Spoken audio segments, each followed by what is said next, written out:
ಓಂ ನಮಃ ಶಿವಾಯ, ಓಂ ಅಂತ ಹೇಳುವಂಥದ್ದು ಅದು ಸಹಜವಾಗಿ ನಾವು ಮಂತ್ರಗಳಲ್ಲಿ ಬಳಸುವಂತಹ ಒಂದು ಅಕ್ಷರ. ಓಂ ನಮಃ ಶಿವಾಯ ಸೇರಿದಾಗ ಅಲ್ಲಿ 6 ಅಕ್ಷರಗಳಾಗುತ್ತೆ, ಷಡಾಕ್ಷರ ಆಗುತ್ತೆ.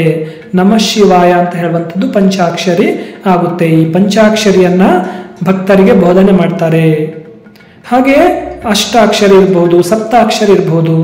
ಓಂ ನಮೋ ನಾರಾಯಣಾಯ ಅಂತ ಹೇಳುವಂಥದ್ದು ಅಷ್ಟಾಕ್ಷರಿ. ನಮೋ ನಾರಾಯಣಾಯ ಅಂತ ಹೇಳಿದ್ರೆ ಏನಾಗುತ್ತೆ? 7 ಅಕ್ಷರಗಳು, ಸಪ್ತಾಕ್ಷರಿ ಆಗುತ್ತೆ. ಹಾಗೆ ಓಂ ನಮೋ ಭಗವತೆ ವಾಸುದೇವಾಯ ಅಂತ ಹೇಳಿದ್ರೆ ಏನಾಗುತ್ತೆ? ದ್ವಾದಶಾಕ್ಷರ, 12 ಅಕ್ಷರಗಳು. ನಮೋ ಭಗವತೆ ವಾಸುದೇವಾಯ ಅಂತ ಹೇಳಿದ್ರೆ ಏಕದಶಾಕ್ಷರ ಅಂದ್ರೆ 11 ಅಕ್ಷರಗಳಾಗುತ್ತೆ. ಓಂ ನಮೋ ಭಗವತೆ ವಾಸುದೇವಾಯ ಅಂತ ಹೇಳಿದ್ರೆ 12 ಅಕ್ಷರಗಳು ಅಂದ್ರೆ ದ್ವಾದಶಾಕ್ಷರ ಅಂತ ಹೇಳ್ತೀವಿ. ಹಾಗೆ ಇಲ್ಲಿ ಯಾವ ಅಕ್ಷರಗಳನ್ನ ಇಲ್ಲಿ ಬೋಧನೆ ಮಾಡ್ತಾರೆ? ನಮಃ ಶಿವಾಯ ಅಂತ ಹೇಳುವಂತಹ ಪಂಚಾಕ್ಷರವನ್ನ, ಪಂಚಾಕ್ಷರಿ ಮಂತ್ರವನ್ನ ಯಾವುದೇ ಭೇದ ಭಾವ ಇಲ್ಲದೆ ಜನರಿಗೆ ಬೋಧನೆ ಮಾಡಿದರು. ಗುರುಗಳೇ, ಮಠ ಎಂದರೇನು? ಅದು ಏನು ಕೆಲಸ ಮಾಡುತ್ತದೆ ಎಂದು ಪ್ರಶ್ನಿಸಿದಳು ಹಸೀನಾ. ಹಸೀನಾ ಇಲ್ಲಿ ಒಂದು ಪ್ರಶ್ನೆಯನ್ನ ಮಾಡ್ತಾಳೆ. ಯಾರಿಗೆ? ಗುರುಗಳಿಗೆ. ಮಠ ಅಂತ ಹೇಳಿದ್ರೆ ಏನು, ಅದು ಯಾವ್ಯಾವ ಕೆಲಸವನ್ನ ಮಾಡುತ್ತೆ ಅಂತ ಹೇಳುವಂತಹ ಮಾತನ್ನ ಇಲ್ಲಿ ಯಾರು ಹೇಳ್ತಾರೆ? ಹಸೀನಾ ಯಾರಿಗೆ ಕೇಳುತ್ತಾಳೆ? ಗುರುಗಳಿಗೆ ಕೇಳುತ್ತಾಳೆ. ಹಸೀನಾ, ಮಠ ಎಂಬುದು ಹಿಂದೂ ಧರ್ಮದಲ್ಲಿರುವ ಒಂದು ಸಾಮಾಜಿಕ ವ್ಯವಸ್ಥೆ. ಹಸೀನಳ ಪ್ರಶ್ನೆಗೆ ಗುರುಗಳು ಹೇಳ್ತಾರೆ, ಹಸೀನಾ, ಮಠ ಅಂತ ಹೇಳುವಂಥದ್ದು ಹಿಂದೂ ಧರ್ಮದಲ್ಲಿರುವಂತಹ ಒಂದು ಸಾಮಾಜಿಕ ವ್ಯವಸ್ಥೆ, ಸಮಾಜಕ್ಕೆ ಒಳಿತಾಗಬೇಕು ಅಂತ ಹೇಳುವಂತಹ ದೃಷ್ಟಿಯಿಂದ ಈ ಒಂದು ಮಠಗಳನ್ನ ಮಾಡಿರ್ತಾರೆ. ಮಠಗಳನ್ನ ಹಿಂದೂ ಧರ್ಮದಲ್ಲಿ ಸಾಮಾನ್ಯವಾಗಿ ಹೆಚ್ಚಾಗಿ ಇಲ್ಲಿ ಏನ್ ಮಾಡ್ತಾರೆ? ಬೆಳೆಸ್ತಾರೆ. ಸಮಾಜದ ಮಂದಿಗೆ ಕಷ್ಟ ಕಾಲದಲ್ಲಿ ಒಂದು ಭರವಸೆ ಬೇಕಾಗುತ್ತದೆ. ಸಮಾಜದಲ್ಲಿರುವಂತಹ ಒಂದು ಜನರಿಗೆ ಕಷ್ಟ ಕಾಲದಲ್ಲಿ ಏನಾಗುತ್ತೆ? ಒಂದು ಧೈರ್ಯವನ್ನ, ವಿಶ್ವಾಸವನ್ನ, ನಂಬಿಕೆಯನ್ನ, ಭರವಸೆಯನ್ನ ಮೂಡುವಂತಹ ಕೆಲಸವನ್ನ, ಭರವಸೆಯನ್ನ ಮೂಡಿಸುವಂತಹ ಕೆಲಸವನ್ನ ಕಷ್ಟ ಕಾಲದಲ್ಲಿ, ಆಪತ್ಕಾಲದಲ್ಲಿ ಈ ಒಂದು ಮಠಗಳು ಮಾಡುತ್ತವೆ. ತಮ್ಮ ಗೊಂದಲಗಳಿಗೆ ಪರಿಹಾರ ಕೊಡುವ ಒಬ್ಬರು ಹಿರಿಯ ವ್ಯಕ್ತಿ ಬೇಕಾಗುತ್ತಾರೆ. ನಮ್ಮ ಜೀವನದಲ್ಲಿ ಗೊಂದಲ ಅಂತ ಹೇಳುವಂಥದ್ದು ಯಾವತ್ತಾದ್ರೂ ಒಂದಲ್ಲ ಒಂದು ದಿನ ಅವಾಗವಾಗ ಬರ್ತಾ ಇರುತ್ತೆ. ಆ ಗೊಂದಲಗಳಿಗೆ ಪರಿಹಾರವನ್ನ ಏನ್ ಮಾಡುತ್ತೆ? ಇಲ್ಲಿ ಹಿರಿಯ ವ್ಯಕ್ತಿಗಳು, ಮಠದಲ್ಲಿರುವಂತಹ ಒಂದು ಹಿರಿಯ ವ್ಯಕ್ತಿಗಳು ಅಂತ ಹೇಳಿದ್ರೆ ಬರೀ ವಯಸ್ಸಿನಲ್ಲಿ ಹಿರಿಯರಲ್ಲ, ತುಂಬಾ ಜ್ಞಾನವನ್ನ, ಅಗಾಧವಾಗಿರುವಂತಹ ಜ್ಞಾನವನ್ನ ಹೊಂದಿರುವಂತಹ ಹಿರಿಯರು ನಮಗೆ ಪರಿಹಾರವನ್ನ, ನಮ್ಮ ಜೀವನದ ಗೊಂದಲಗಳಿಗೆ ಪರಿಹಾರವನ್ನ ನೀಡುವಂತಹ ಕೆಲಸವನ್ನ ಇಲ್ಲಿ ಮಾಡ್ತಾರೆ. ಅಥವಾ ಕಷ್ಟ ಕಾರ್ಪಣ್ಯಗಳು ಏನೂ ಇಲ್ಲದಿದ್ದರೂ ಒಟ್ಟಾರೆಯಾಗಿ ಮಾನಸಿಕ ನೆಮ್ಮದಿಗಾಗಿ ಮನುಷ್ಯ ಒಂದಿಲ್ಲೊಂದು ವ್ಯವಸ್ಥೆಯನ್ನು ಹುಡುಕುತ್ತಲೇ ಇರುತ್ತಾನೆ ಅಲ್ಲವೇ? ಏನ್ ಮಾಡ್ತಾರೆ? ನಮ್ಮ ಜೀವನದಲ್ಲಿ ಕಷ್ಟ ಕಾರ್ಪಣ್ಯಗಳು ಅಲ್ಲದಿದ್ರೂ ಕೂಡ ಕೆಲವರಿಗೆ ಕಷ್ಟ ಇರಲ್ಲ, ಕೆಲವರು ಸುಖವಾಗಿರ್ತಾರೆ, ಕೆಲವರು ಶ್ರೀಮಂತರು ಇರ್ತಾರೆ, ಕೆಲವರು ಬಡವರು ಇರ್ತಾರೆ.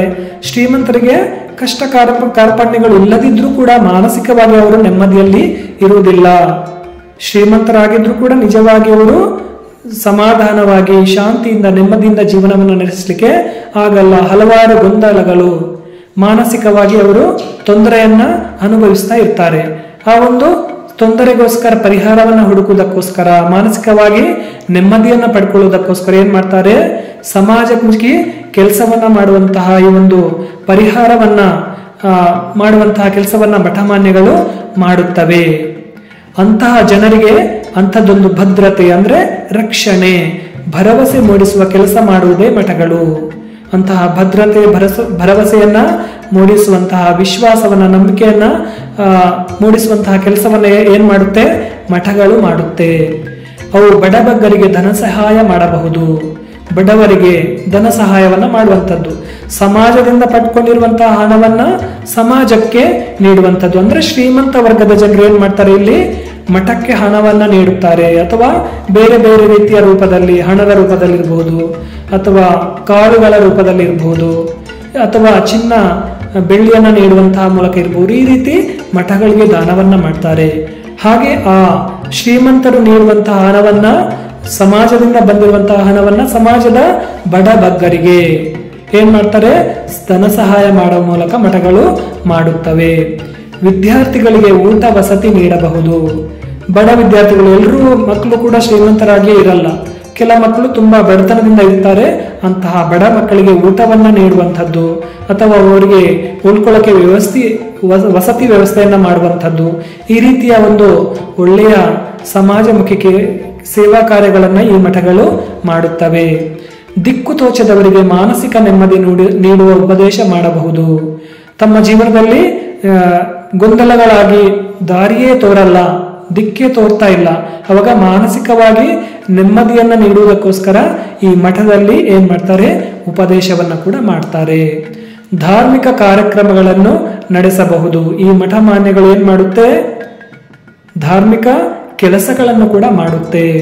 ಮಹಾಕಾವ್ಯಗಳನ್ನು, ಪುರಾಣಗಳನ್ನು ಜನರಿಗೆ ತಲುಪಿಸುವ ಕೆಲಸ ಮಾಡಬಹುದು.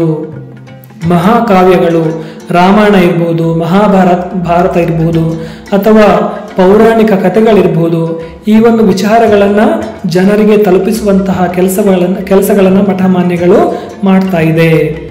ಮಹಾಕಾವ್ಯಗಳನ್ನು ಕೂಡ, ಮಹಾಪುರಾಣಗಳನ್ನು ಕೂಡ ಏನ್ ಮಾಡ್ತಾರೆ, ಜನರಿಗೆ ತಲುಪಿಸುವಂತಹ ಕೆಲಸವನ್ನ ಯಾರು ಮಾಡ್ತಾರೆ, ಮಠದವರು ಮಾಡ್ತಾರೆ. ಧರ್ಮದೊಳಗಿನ ಅನೇಕ ತತ್ವಶಾಸ್ತ್ರದ ವಿಚಾರಗಳನ್ನು ಪಂಡಿತರ ಪ್ರವಚನಗಳ ಮೂಲಕ ಜನರಿಗೆ ತಲುಪಿಸಬಹುದು.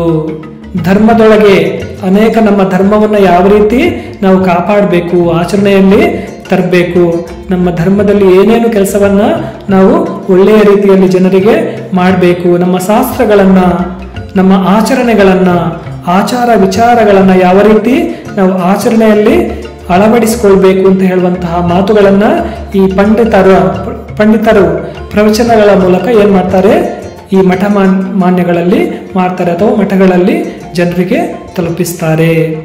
ಒಟ್ಟಾರೆಯಾಗಿ ಮಠವೆಂದರೆ ಸಮಾಜವೆಂಬ ಸಮುದ್ರದ ಕಿನಾರೆಯಲ್ಲಿ ನಿಂತ ದೀಪಸ್ತಂಭ, ಉತ್ತರಿಸಿದರು ಗುರುಗಳು. ಏನ್ ಮಾಡ್ತಾರೆ, ಮಠವೆಂದರೆ ಸಮಾಜದಲ್ಲಿರುವಂತಹ ಒಂದು ದೀಪಸ್ತಂಭ. ಅಂದ್ರೆ ಈಗ ಸಮುದ್ರದ ಕಿನಾರೆಯಲ್ಲಿ, ಸಮುದ್ರ ತೀರದಲ್ಲಿ ದೊಡ್ಡ ದೊಡ್ಡ ದೀಪಸ್ತಂಭಗಳನ್ನ, ಎತ್ತರ ದೀಪಸ್ತಂಭಗಳನ್ನ ಹಾಕಿರ್ತಾರೆ. ಅದರಲ್ಲಿ ಬೆಳಕನ್ನ ನೀಡುವಂತಹ ಒಂದು ದೀಪವನ್ನ ದೀಪಸ್ತಂಭದ ತುತ್ತ ತುದಿಯಲ್ಲಿ ಹಚ್ಚಿರ್ತಾರೆ. ಅದಕ್ಕೋಸ್ಕರ ರಾತ್ರಿ ಹೊತ್ತಿನಲ್ಲಿ ಹಡಗುಗಳಲ್ಲಿ ಜನರು ಸಂಚಾರವನ್ನ ಮಾಡ್ತಾ ಇರ್ತಾರೆ, ಪ್ರಯಾಣವನ್ನ ಮಾಡ್ತಾ ಇದ್ದಾರೆ.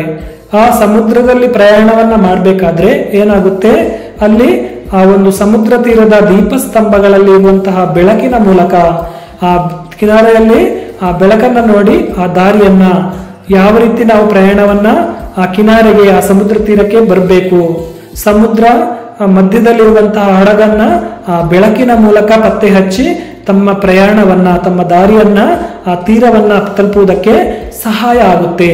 ಅದೇ ರೀತಿ ಇಲ್ಲಿ ಸಮಾಜ ಅಂತ ಹೇಳುವಂಥದ್ದು ಸಮುದ್ರದ ಹಾಗೆ ವಿಶಾಲವಾಗಿದೆ. ಆ ವಿಶಾಲವಾಗಿರುವಂತಹ ಸಮುದ್ರವೆಂಬ ವಿಶಾಲವಾಗಿರುವಂತಹ ಸಮಾಜದಲ್ಲಿ ಇಲ್ಲಿ ಮಠಗಳು ಈ ಒಂದು ಸಮುದ್ರ ತೀರದ ದೀಪಸ್ತಂಭಗಳು ಇದ್ದ ಹಾಗೆ.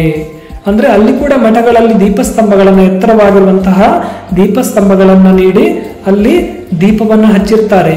ಆ ದೀಪವನ್ನ, ಎತ್ತರದಲ್ಲಿ ಇರುವಂತಹ ಒಂದು ಮಠದಲ್ಲಿರುವಂತಹ ದೀಪವನ್ನ ಎಲ್ಲಾ ಊರಿನ ಜನರು, ಆ ಸಮಾಜದ ಜನರು ನೋಡ್ಲಿಕ್ಕೆ ಆಗುತ್ತೆ. ಹಾಗೆ ಸಮಾಜಕ್ಕೆ ಈ ದೀಪಸ್ತಂಭಗಳು, ಈ ಮಠ ಅಂತ ಹೇಳುವಂಥದ್ದು ಏನಾಗುತ್ತೆ, ಆಸರೆಯಾಗಿದೆ. ಈ ಸಮಾಜಗಳಿಗೆ ಒಳ್ಳೆಯ ಒಂದು ಜೀವನವನ್ನು ನಡೆಸಬೇಕು, ಮಾನಸಿಕ ನೆಮ್ಮದಿಯನ್ನ ಪಡ್ಕೊಳ್ಬೇಕು ಅಂತ ಹೇಳಿದ್ರೆ ಇಂತಹ ಮಠದಿಂದ ಮಾತ್ರ ಸಾಧ್ಯ ಆಗುತ್ತೆ. ಅದಕ್ಕೋಸ್ಕರ ಈ ರೀತಿ ಏನು ಹೇಳ್ತಾ ಇದ್ದಾರೆ, ಸಮಾಜವೆಂಬ ಸಮುದ್ರದ ಕಿನಾರೆಯಲ್ಲಿ ನಿಂತ ದೀಪಸ್ತಂಭ, ಸಮುದ್ರದ ಒಂದು ತೀರವನ್ನ, ಪ್ರಯಾಣವನ್ನ ಜೀವನದಲ್ಲಿ ತಲುಪುವುದಕ್ಕೆ ಈ ದೀಪಸ್ತಂಭ ಸಮುದ್ರದ ಕಿನಾರೆಯಲ್ಲಿ ಯಾವ ರೀತಿ ಸಹಾಯ ಆಗುತ್ತೋ ಹಾಗೆ ನಮ್ಮ ಜೀವನ ಅಂತ ಹೇಳುವಂತಹ ಒಂದು ಪ್ರಯಾಣದಲ್ಲಿ ಮಠ ಅಂತ ಹೇಳುವಂತಹ ಒಂದು ಇದ್ರೆ, ಮಠ ಅಂತ ಹೇಳುವಂಥದ್ದು ಅಂತ ಇದ್ರೆ ಸಮಾಜದ ಜನರಿಗೆ ಇದೊಂದು ದೀಪಸ್ತಂಭ ಇದ್ದ ಹಾಗೆ ತಮ್ಮ ಜೀವನದ ಪ್ರಯಾಣವನ್ನ ಚೆನ್ನಾಗಿ ನಡೆಸಿಕೊಂಡು ಹೋಗುವುದಕ್ಕೆ ಸಹಾಯ ಆಗುತ್ತೆ ಅಂತ ಹೇಳುವಂತಹ ಮಾತುಗಳನ್ನ ಈ ರೀತಿ ಮಠದ ಬಗ್ಗೆ ಏನ್ ಮಾಡ್ತಾರೆ, ಹಸೀನಾಳ ಪ್ರಶ್ನೆಗೆ ಗುರುಗಳು ಉತ್ತರವನ್ನ ನೀಡ್ತಾರೆ. ಕರ್ನಾಟಕದಲ್ಲಿ ಹಲವಾರು ರೀತಿಯ ನಮ್ಮ ದೇಶಗಳಲ್ಲಿ ಮಠವನ್ನ ನೋಡಿರಬಹುದು.